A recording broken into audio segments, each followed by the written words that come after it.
Coming up on today's show, Robert Dalbol was married for 10 years in a typical relationship before they decided to open their marriage.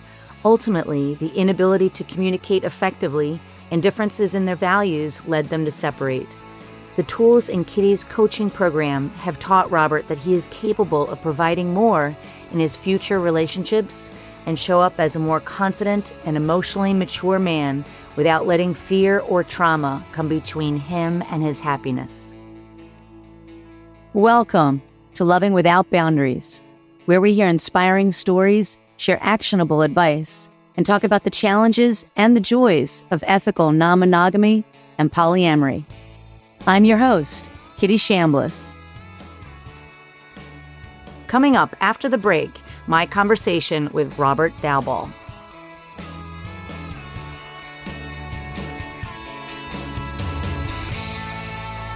I am really, really excited to be here for another amazing client success story. We love telling these stories to highlight the transformation that can happen when people are looking for positive change in their lives, in their relationships. And I'm here with Robert Dalbol, who reached out to us about mid-May of this year and has such an amazing story. He's also very well spoken. So I'm excited to have a beautiful conversation with Robert here today. So thank you, Robert, for saying yes to doing this interview. And I'm thrilled to be able to share your success and your story. But I'd love it if you would just maybe do a brief introduction about yourself in your own words. Yeah, absolutely. Thanks for having me. I'm very excited to be here and be able to share what's possible. So, I reached out to Kitty late May, early May timeframe. At that time, my wife and I, we'd been together for 14 years, married for 10 years, and we were looking at the possibility of, what are some of these options that we can explore outside of, what we would consider traditional marriage dynamics or roles, and that would fit our relationship better and really allow us to continue to grow and develop. During the program, what we found out is that there was a lot of issues in the relationship that weren't able to be solved right away. And we as individuals have a lot of growing to do, right? And just maintaining that growth mindset. So ultimately, the result is that we're no longer together.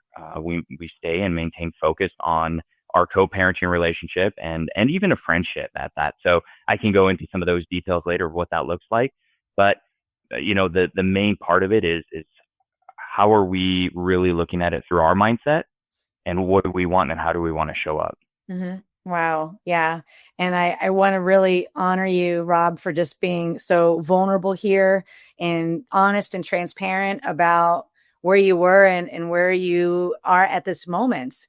And I know I told you this even on our first call, that I do a lot of work with couples who are either already opening up or in the process potentially of doing that.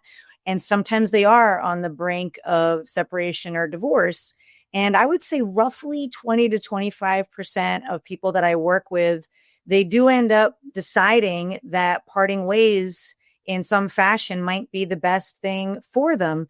And what I like to say is, if you're looking for happiness and to live your best lives, isn't it better to find that out in a short period of maybe, 10 weeks than to maybe drag something out for 10 months or 10 years if it's not making you both happy, or if you want different things, or if your values are different.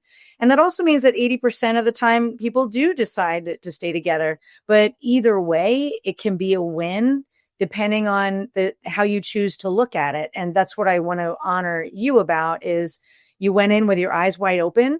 And you went in realizing we don't know what this is going to look like on the other side. And I love that, and we'll talk more about the outcome as well, that you are getting skills to also co-parent amicably, to be friends, and to be creative even about what that looks like, continuing to look at it through the lens of what's possible from a consensual, non-monogamous type of framework. So I'd love to maybe go back in time a little bit. when you first reached out to me at that moment, if you could maybe just explain some of the issues that you were struggling with in within yourself, within your relationship, and just take us back to like a snapshot of what that was like for you back then. Yeah, and I will get pretty personal full here. Like I don't have any issues speaking the truth, and I hope that helps others be able to connect and identify with these Mm, situations and grow from them as well. So being married for 10 years and with someone for that long, uh, the dynamic got into a very much, especially for me and my personality type at the time, who I was then, is very much in the form of this is I'm extremely happy. I don't want things to change. How do I make sure that things mm, don't change? And what the result of that is a sense of trying to control, right? mm, Control the outcomes of our future, which we obviously can't. Um, and Kitty, you and I've talked about this. It's really based or predicated on that fear mindset, right? Fear of the unknown, fear of the future. I like where things are right now. How do I make sure they don't change? And that creates, very can go into that toxic form of codependency, mm, right? mm, So some of the things that I lost in the relationship were my identity, my feelings. What do I mm, actually want and mm, enjoy? And everything was about, finding enjoyment of, oh, I can do this and make my wife happier. I'm doing this to make my family happy. Like I'm such the giver, right? Like I'm sacrificing everything of myself for my family.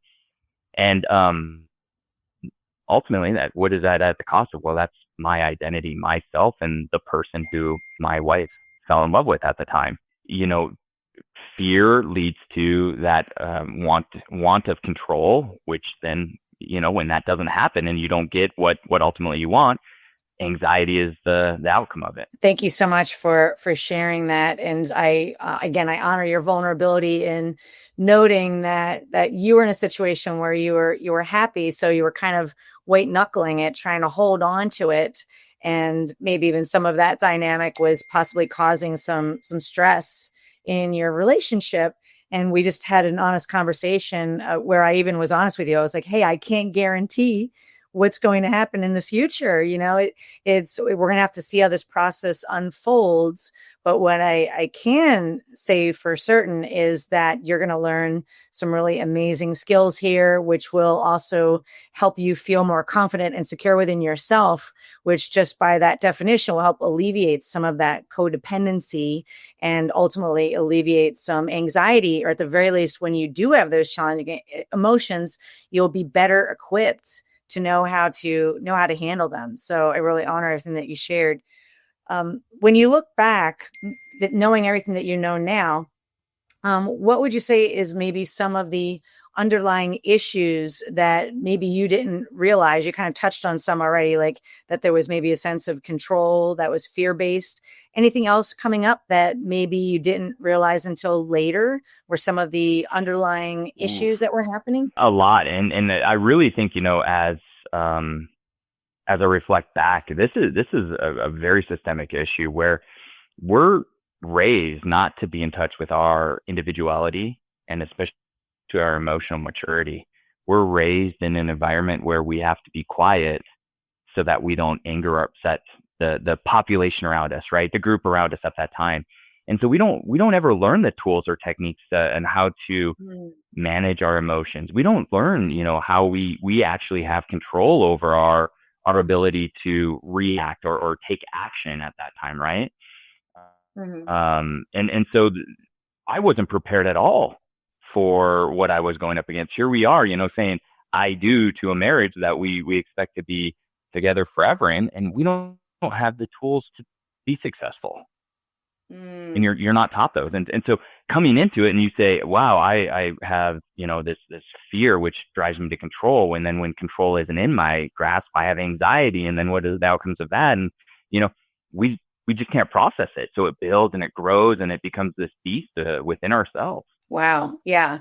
And I definitely think that a lot of people who are listening either live or to the recording later will resonate with what you say there, including that I often say we're not taught how to be in a healthy monogamous relationship. And a lot of times we don't have good role models for that. I know I didn't really think that my parents had a great relationship. It wasn't very affectionate or loving, and they were together monogamously for 47 years, let alone taught how to be coloring outside of the lines of monogamy, doing something that too many people don't understand, So it is a big journey, and I honor you for embarking on it, you and your wife. So I'm curious, before you found this work here with Loving Without Boundaries and myself, what were some of the things that you had tried to navigate through that, and how did any of that work for you before that? A couple of the things that just the typical therapy, right? Going in and we did couples therapy a few years back, limited success. We didn't stick with it too long. We were able to communicate pretty effectively, but the problem isn't about communicating effectively. It's what do you do with that, and how do you act on that, right? And so while we were hearing each other say things, we weren't growing and maturing as individuals to protect that. Mm. So you think you're going along and things are going fine, successful individuals, great jobs, great family, good friends. And so really didn't look at it in terms of, hey, we have opportunities here to grow, maintaining that growth mindset, obviously, but not really actively participating in it. Mm-hmm.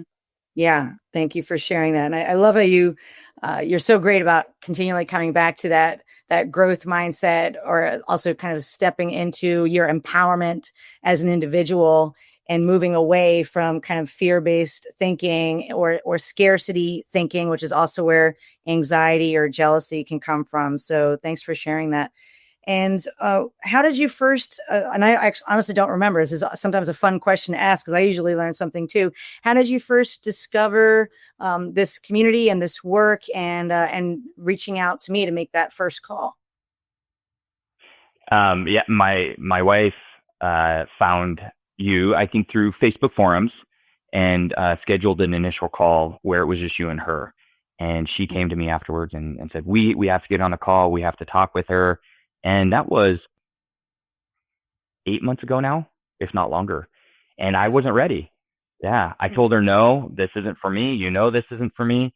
And one of the things that I had blinders on is it wasn't the fact of, coloring outside of those traditional norms that we want to set aside for relationships. Mm-hmm. That's what I was fearful of, right? Mm. And so I don't want to hear about it. I'm closed minded as far as this because I've got my way and it's the way I want to go. And it took me a while to see that there were other opportunities to define what a relationship can look like. Mm. But also, once involved in this class, it's so much more than just that. It's, like you said, a monogamy alone is difficult. But when you have multiple partners and you have to learn how to communicate effectively and honestly and be your true self so that you're going to hurt people and that's going to suck, but you have to do it, Mm-hmm. right? Yeah. It's in the best interest of both parties. And so you learn so much more than just that side of it. It's so much internal reflection and growth and, and how you show up. Mm-hmm. Thanks for reminding me of that. Now that you said it, I do remember that I did talk to Amy by herself months ago, and you just weren't ready to have that conversation. I'm curious, what was the shift for you, or even that conversation where you were finally like, all right, fine, let's talk to Kitty. Yeah, it really was at that point in our relationship. We were separated, and moving towards divorce and actively dating other people at the time. Mm-hmm. And we just kind of came together and said, well, we have an opportunity here to see, can we maintain a relationship in a different fashion that we both find enjoyment out of while we're trying to sort through this stuff. Mm-hmm. Yeah, well, I applaud you for having the courage to have that conversation and to embark on this journey. So, before we start talking about what that journey started to look like for you, were either you or your wife skeptical about what might happen, or also like how the framework of this whole process works, since it's obviously very different from traditional talk therapy and counseling? Here there's coaching combined with an educational component combined with a community. So were you skeptical at first of like, whoa, what are we doing here? Is this going to work? Or are we joining a cult? I often joke around about, or what came up? I was more skeptical in, yeah, the results, right? Like, how is this going to work? I know who I am. I'm pretty set in my ways in terms of what I want in a relationship. And so is this really going to come out in the end where it works for both of us? Mm-hmm. Okay. Yeah. And Right. I appreciate that. And it's funny for me to hear that too, because you seem like just a high achiever, like a person who wants to see results. Right. And so to me, somebody like you is perfect for coaching, because all a coach is really doing is taking you from where you are now to ideally where you want to be. And sometimes, and like you said, you can't control your wife. Right. So you can't control where she was at, but what you can control is yourself, and figuring out, how do I be the best version of me, regardless of what else is happening around me? And how can I do that from a non-judgmental lens? That's partly where I come in. Is I'm not trying to force you and your wife to do anything or to have a particular relationship structure. It's more, let's get you clear. I'll stop there because I want you to tell your story. So when you started going through the program, this whole process, what would you say in the first few weeks were some of the results that maybe were really surprising or exciting that you noticed? Just a couple of, of key themes and tools that were brought up that were completely transformative. Mm, Um, and really, I utilize continuously to this day, right? And so one is, we always hear about gratitude and how important gratitude is, but I never got into the practice. I didn't get into much self-care practice. And that was a big one for me as we first kicked off. Is that's a very important piece to this overall puzzle. Is you've got to take care of yourself first. mm, And to me, everyone has their own ways of doing it, right? And the Bright book is one. For me, the biggest impact was practicing gratitude. mm, Um, Another one is writing that version of our own daring manifesto and how that actually comes out, right? When I wrote it, I took it as the mindset of who I want to be, right? Who ultimately I'm driving or striving to be. And as you progress in through some of these lessons in coaching, you just uncover that's who you are. And it's this, obvious step, but it was a light bulb for me. And I go, I don't need to mm, work to be this person. That's who I am already. I just have to show up as that person. And those were two big pieces for me to say, I am that person, and then reflecting on how I show up as that person through gratitude. mm. I love how you tied those two together so beautifully. Yeah, so a lot of it takes courage and it takes guts to look in the mirror, right? And to say, am I falling short from who I really know I can be? Or am I telling myself a story that I'm less than, that I'm not enough, or whatever that is, right? And so part of that, this whole process is to empower you to be the best version of you, to, as we call it, cultivating your superhero, and to remember that you're at choice. So I love that too. Like, it's really about you getting to declare and decide, this is who I am, and these are the values that are important to me, and my needs are important, and my voice matters, and I'm going to be okay no matter what happens on the other side of this journey. So it's kind of like helping you see that that's already who you are. And I love that you are very welcoming to that process. Well, and it's a journey. I mean, it continues, right? And so that's Mm, like the first step for me, right? That is realizing who I am. But as we keep going on, there's so many more opportunities to grow as an individual and recognize it. One failure in the relationship, I was just talking to Amy about it, is we both are not good about declaring our boundaries or holding others to respecting those boundaries. mhm. So we're constantly, even in this relationship, constantly violating each other's boundaries. And that causes, discomfort in us. And then that causes, right, us showing up on the field of battle to say, well, you did this, well, you do this. yeah, but ultimately I have to own where my boundaries are and I have to protect those. And so that's Mhm. another big step that I'm still working on growing into. How do I understand what my boundaries are and then protect them? Mhm.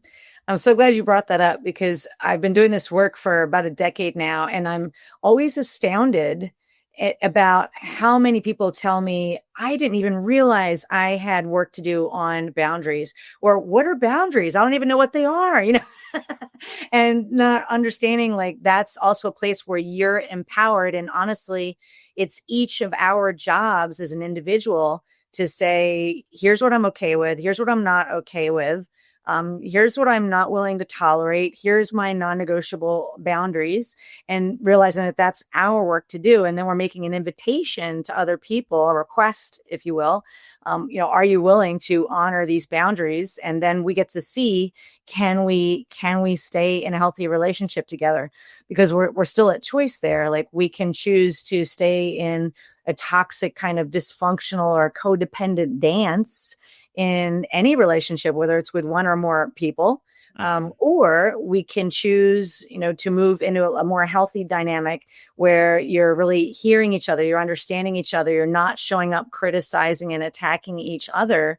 And we still get to decide too, if the other person maybe isn't willing to go on that ride with us, we're empowered to decide what to do with that information. And it's been really amazing to watch you go through that journey of, okay, so this is who I am. This is what I want. This is what I know can be possible to me and for me. And remember, life is happening not to me, like I'm the victim here, but I get to decide how I'm going to show up, and life is happening for me. And everything that's even happening right now is for my higher and greater good, because I'm becoming stronger. I'm becoming more confident.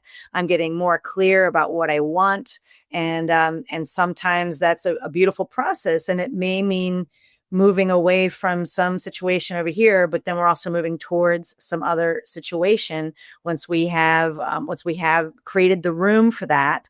And that's what's also powerful about this journey, is you don't have to do it by yourself. You've got me in your corner, you have B, our other coach, in our corner, and you've also gotten to meet such incredibly inspiring and beautiful people who are doing their best to live their most authentic lives. And that helps keep you going when it is tough. There are some tough days, and that doesn't mean that the tough days are gone, right? So I honor you continuing to do the coaching work here. So I'd love to ask you, I mean, since at the beginning when we first talked, you were kind of hoping like, I really want things to say the way they are. Where would you, for anybody who's watching this and they think, oh my goodness, so they are getting separated. Does that mean this didn't work? Where do you feel you're at now in terms of the result, the outcome, now that you've been through the 9-week program, in terms of like where you are today? Like, was it a success in your mind? What did you gain? How would you answer that? Blown away by everything that's occurred here, right? Just a complete shift in thought process and mindset. Um, Taking it away from being a victim, things being done to me, where now you can really see that things are being done for me. And it really starts, right? Everything's so connected here. It's this fear mindset. You're so afraid, and your mind starts telling all these stories that whether or not they're true or not, they're all based in fear. Um, and so what do, right? You can't hold a boundary anymore because your fear of loss and your fear of this. You owe it to yourself, right? And this is where your confidence really starts to shine. When you can hold those boundaries, Mhm. guess what you stop doing? You stop creating these stories, or you stop believing in these stories, right? You say, thank you for trying to keep me safe, brain, but I got this, right? I know I got this, and this is who I am. Acknowledge and move on. And they all come together. And so that's a huge piece of it, is just to realize living in fear, right? And you were mentioning it the other day. Are you feeding your fears, or are you feeding your dreams? And sometimes you have to step into the unknown and let the universe play its course to follow your dreams. Because if you follow your fears, you're going to box it in, and you're not going to be open to receiving greater gifts that are out there. And that's why, it's amazing. Amy and I might not be together, but the fact is we're able to maintain a relationship at the time. And that's all I can show up for right now. It's in the present. where it's in the best interest of our children and we can stay friends. Mm-hmm. Just on Sunday, I took her skydiving, right? And something we did together and as friends. There's no expectations of what comes out of the future. And I think the other thing is we can't hold on to the past, right? We learn from the past. Things happen. We all do things we're not proud of and show up and, you know, Yeah, so beautiful the way you said that. Yeah, I often share that all of our growth is outside of our comfort zone, right? And getting out of our comfort zone is also noticing fear, kind of wrapping your arm around it, saying, "Hey, fear, I see you. How's it going?" And, same thing with anxiety and some of those emotions, recognizing it, having a conversation with it, leaning into it, and then dancing with it so that you can then get out of your comfort zone and grow, just like you said, have that growth mindset, step into the future. So I love how you brought up the question, are you feeding your fears or are you feeding your dreams? And by you and Amy, your wife, deciding to do this work, that's really both of you stepping into the unknown, stepping into the future and crafting your dreams. Because if we don't know where we're going, well, it makes it really hard to get there, right? We don't get into the car saying, I don't know where I'm going to go. I'm just going to drive around, so it's partly about, you said, like, we're going to jump into the unknown here. We're going to get some skills and we're going to shake some things up in a positive way here and trust ourselves and trust the process. So I'd love to ask, what do you think can be possible in terms of co-parenting, in terms of friendship, in terms of your future?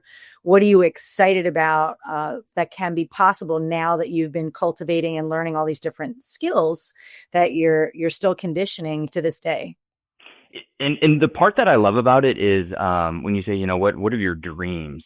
Um, that can be intimidating for some people who don't have that concrete set, right? And they feel like they need to. I don't have it, but I know what some of my wants are. I know what my needs are, right? And those are really what create our dreams. If I have a need to fulfill, well, how do I get there? That's a dream of mine. And so I don't think it's this clear cut like, I'm going to go hike Mount Everest tomorrow. That's a dream of mine. That's pretty specific, but keeping it general and just knowing where you want, it's directional, right? And this is the big part is I felt like I was on top of the mountain and I wanted to stay up there, right? For any of those who, right, like you capture the flag or whatever you're playing, you want to hold on to what you have. You don't, but there's enjoyment in the journey. And so we come down to this valley and we're in these low points and these shadows and sometimes we get lost in that. But that's the journey, that's the excitement. And there's another mountain to scale afterwards that brings its own greatness. And so when we start talking about co-parenting and future relationships and what those look like, honestly, when I look at it, it's what do I want to be and how do I want to show up? That's what I can control. And I want to show up for being the best role model for my kids, right? Yeah. I want to show up and illustrate that even through difficult times or not in complete agreement on direction or paths, that we can still maintain friendship, right? Move past things, show up on the field of understanding and not the field of battle. And it's important during that time to really maintain boundaries between each other, right? Because in these sensitive times, there's still a lot of emotion. There's still a lot of care. There's still a lot of, triggers and traumas. And so we really have to make sure we're showing up on that field of understanding and ultimately connecting as far as what's ultimately what we're trying to do here. Are we trying to salvage or maintain a friendship because we do have enjoyment in each other's company for a set period of time? Do we, want to stay connected because we feel like there's a greater sense for the future? Do we just want to have that involvement for our kids? And those are the areas where we, still figuring it out, still trying to move forward and understand it. And that's the work I got to do. And that's the work she's got to do. And ultimately the future decides what the outcome is for us. Yeah. Yeah. So beautiful. And what I love to highlight too is I really honor both you and Amy doing this work because as parents, I imagine when I think back to when I was growing up, I'm 54 now. And, my parents, they had they fought a lot. There was a lot of tension and negative energy in the house sometimes that I grew up in. And I just think, wow, if my parents had these type of emotion management tools and knew how to set healthy boundaries and knew how to let us talk about our feelings and our needs, which was a no, it would have been very different. And so when parents come to do this work, I really want to acknowledge that, because how beautiful that you're learning these they're really like life skills or relationship skills that you're going to be able to pass down to your children, so you already are being a great role model to them. And so thank you for saying yes to doing this work so that you're creating something magical for their childhood and them, how they can grow up and be responsible adults, right? So despite what's going on with you and Amy, like in terms of like the separation and all that. Mhm. Yeah, equipping them with these lessons, like you said, these life lessons that I wasn't aware of and my parents weren't aware of. And, even talking with my parents now, I can see they don't have the tools, right? And Mhm. and so how do we make sure that we're setting our children up for that success, that they do have the right to speak their voice and their true authentic selves for what they want, right? What makes them happy. Absolutely. So one last question before I'll start to wrap it up, which is, since you did go through some therapy and counseling, what is it about the way this whole process was put together, this system that you felt was more effective versus when you did more traditional therapy or counseling? Because I hear that a lot, that people kind of have set in their mind, like, we're going to do traditional counseling, but sometimes that can be a very kind of painful, slow process, and sometimes even damaging. I heard that yesterday, actually, that they felt the therapy that they had was actually damaged themselves and their relationship. But I'd love to hear from your honest perspective. How was this process different, and how do you think it helped you to get better and quicker results? Yeah, I mean, the process is different, right? So therapy is meant for a specific way of handling situations, and coaching and training is a completely different approach to it, right? Ultimately, they're both trying to correct the same or similar issues potentially, but this is just this course, the way it's structured, the sense of community, the ability to come in and know that there's no judgment. Everyone understands that they're going through something, that they have struggles, that they're trying to be a better person, right? Everyone in this course is trying to be better. And that's huge. Sometimes you can go to therapy and it's lip service. You're not trying to do better, right? You're just trying to convince the therapist you're a good person. Here, there's no hiding. You get called out, you get pushed, right? Mhm. You get challenged. You have to think deep. You have to really hold yourself accountable Mhm. to the results, right? Mhm. And you're only going to get from this what you take out of it. Mhm. I think the second thing is you get what others put into it as well, right? Mhm. Mhm. And that's huge. In therapy, you're there by yourself, or Mhm. in couples therapy, right? But in this, you're here with a lot of other individuals who have very unique and diverse perspectives and what they want in life and how they have and their histories and backgrounds and where they're at. And you get to learn all that. You get to be a part of their journey too, right? Mhm. And so it motivates you to give more because you're receiving more in return. Oh, that's so beautiful. Thank you for sharing that. Because yeah, we do a hybrid here of both one-on-one coaching and the group Q&A calls and different trainings that way too. But it accelerates your growth, and it also makes it more fun. And I love how you said it also adds momentum and certainly accountability. And I love the reminder of holding yourself accountable. Like, you sign up to do this work because you want to be the best version of yourself, for yourself, for your, as a dad, as a partner, as a friend. So beautiful. So I'll just close here with, would you recommend this program, the Creating Happy Healthy Relationships program, to other people who might be struggling and having some of these similar issues that you described? I would recommend this to children, to high schoolers, really, all ages and all different people, and what it my mental model coming into this, my perception was this is only going to be people who want to pursue a non-monogamous or consensual non-monogamous lifestyle, Mhm. right? And really, there's a part of that in here, but it's such a small part because in order for that to be successful, right, you've got to do all this other work. And Mhm. all this other work is the part that really makes anyone successful and completely themselves, right? Mhm. So yeah, Awesome. this is so important for everyone. Thank you so much. And we do in our community here, we have over 13,000 people just in the Facebook group here at Loving Without Boundaries. And so I really think it's great, all different types of people looking for different things. So I appreciate you saying that this is really life-changing work for anybody. I'm just choosing to work from that non-judgmental lens of people who are coloring outside of the lines of heteronormative monogamy. So I'll close with just saying, starting to say that if anyone here was watching this recording or listening to this on our podcast, know that help is here. There's beautiful work here to be done. So just the incredible successes that Robert so vulnerably shared can be your successes. So if you are struggling, if you are looking for help in living your most authentic life, if you're struggling with maybe insecurity, jealousy, guilt, shame, maybe the pain of infidelity from the past, and you don't want to go down that path anymore, I invite you to just book a call and we can just have a conversation. And that all starts with this link that I will read to you, which is lovingwithoutboundaries.com/apply.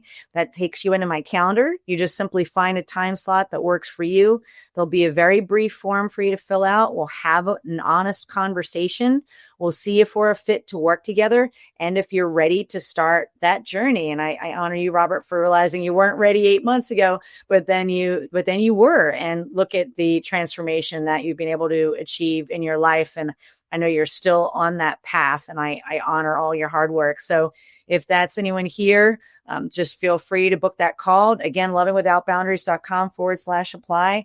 And Robert, I just want to say thank you so much for saying yes to living your best and most authentic life passionately and coming to this with all of your heart and soul, including this conversation. It really means a lot to me, and I'm sure it helped in a lot of other people out there. So thank you for paying it forward. That's a good karma punch for you. So thank you for that. Yeah, well, thank you, thank B, thanks to the community as well. I mean, all of you guys played such a huge part in this, and I really appreciate it. So thank you. Thanks for tuning in to today's show. If you like what you heard, are struggling with some aspect of your relationships, and you're interested in seeing if you're a fit to work with me as your relationship coach, here's what I invite you to do next. Head over to lovingwithoutboundaries.com/apply. That's lovingwithoutboundaries.com/apply and book a call to speak with me. I'll get on the phone with you for about 45 minutes and we'll get you crystal clear on 3 things. Number 1, exactly what's not working well in your relationships right now. Number 2, ideally where you'd like to be and what might be getting in the way.